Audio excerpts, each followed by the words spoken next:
21 June 2025 America প্রস্তুতি নিচ্ছে ইরানে হামলা চালানোর।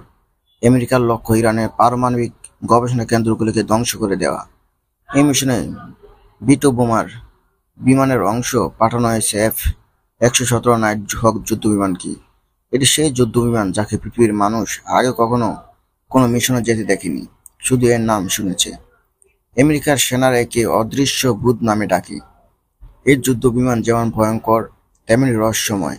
এটি বিশ্বের সবচেয়ে আধুনিক স্টেলথ যুদ্ধবিমান হিসেবে পরিচিত, কারণ রাডারে একে মাত্র একটি ছোট মৌমাছির মতো দেখায়।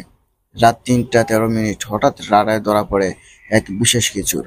বোঝা যায় কিছু একটা ইরানের সীমানা অতিক্রম করেছে। তবে অন্যান্য দেশের মতো ইরান বসে থাকে না, তারা বরং অনেক বেশি সতর্ক ছিল। তারা বুঝতে পেরেছিল কিছু একটা তাদের দিকে এগিয়ে আসছে। নাইট হকের নাম শুনলেই সারা বিশ্ব কাঁপে, কারণ এই বিমানটি শুধু রাডারে অদৃশ্য নয়, এটি ভয়ঙ্কর লেজার গাইডেড বোমা বহন করে। ইরান বহু বছর ধরে পিছিয়ে ছিল, তবে কয়েক দশক ধরে ধীরে ধীরে উন্নত করছে তাদের রাডার, মিসাইল এবং প্রতিরক্ষা ব্যবস্থা। আর আজ সেই সিস্টেমগুলো প্রস্তুত ছিল এই অদৃশ্য বিমানটিকে শনাক্ত করার জন্য। নাইট হক যখন সীমান্ত অতিক্রম করে, তখনই ইরানের আধুনিক P-80 রাডারগুলো সক্রিয় হয়।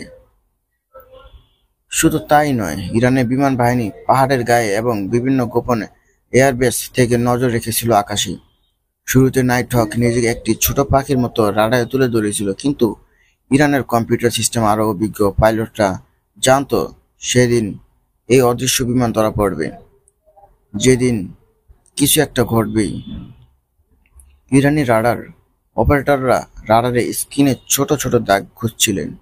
তারা ধৈর্য ধরে অপেক্ষা করছিলেন। হঠাৎ এক মুহূর্তে স্ক্রিনের কোণে জ্বলে উঠল এক অদ্ভুত সিগন্যাল, একটি অস্পষ্ট ছোট দাগ। এটি কি সেই নাইট হক?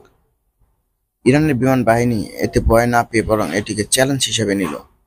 ইরানের প্রতিরক্ষা বাহিনী দ্রুত তাদের মোবাইল এয়ার মিসাইল ইউনিট মোতায়েন করলো। ড্রোন, মিসাইল, রাডার সব একসঙ্গে সক্রিয় হলো। নাইট হক বিভিন্ন কৌশল অবলম্বন করে চেষ্টা করলো এড়িয়ে যাওয়ার, কিন্তু ধীরে ধীরে কম্পিউটার সিস্টেম তার অবস্থা ও গতিবিধি বুঝে গেল ইরান। তাদের আধুনিক লেজার গাইডেড মিসাইলগুলো প্রস্তুত হলো। নির্দেশ দেওয়া হলো লক অন করতে। যখন নাইট হক B-2 বোমা বর্ষণ করলো, তখনই রাডার একে পুরোপুরি সুস্পষ্টভাবে ধরা পড়ল। এটাই ছিল সেই সুযোগ যা ইরানি বিমান বাহিনী চাইছিল। মিসাইল ছুটে গেল আকাশে।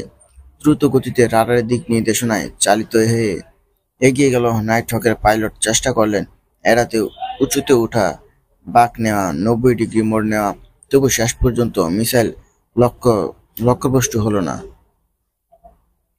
এই সুযোগ নাইট হক থেকে ছোট বেশ কিছু বোমা পড়ল ইরানের পারমাণবিক গবেষণা ঘাঁটিতে, কিন্তু এর মধ্যেই ইরানের 2টি ফাইটার জেট নাইট হককে দাহ করতে শুরু করলো।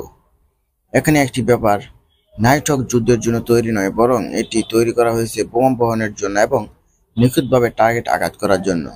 তাই ইরানি ফাইটার জেট এটিকে আক্রমণ করলে আত্মরক্ষা করার সুযোগ নাইট হকের নেই। আর এই সুযোগটি কাজে লাগালো ইরান। 6 মিনিট ধরে ইরানি 2টি ফাইটার জেট নাইট হককে তাড়া করলো। ইরানের পাইলটরা জানতো যদি নাইট হক কোনোভাবে ইরানের আকাশ সীমা অতিক্রম করে যায়, তবে তারা আর কখনই একে ধরতে পারবে না। এই দুজন পাইলট দুদিক দিয়ে তাকে ধাওয়া করতে লাগলো। ইতিমধ্যে আমেরিকার হোয়াইট হাউসে পৌঁছে যায় এই খবর।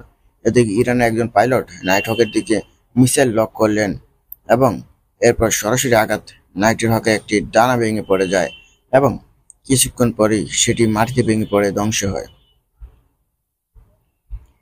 এই যুদ্ধ শুধু একটি বিমানের ধ্বংসের গল্প নয়, এটি ছিল ইরানের এক চমৎকৃত শক্তির পরিচয়, যা কিনা আধুনিক প্রযুক্তি ও জাতীয় প্রতিরক্ষা এক বাস্তব ফলাফল।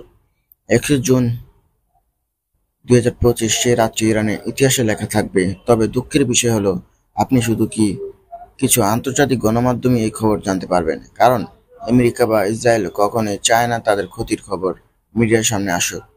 তাই এই মিশন অংশ নেওয়া আমেরিকার সবচেয়ে শক্তিশালী যুদ্ধবিমান নাইট হক B-2 বোমার কোনো তথ্য প্রকাশ হয় না।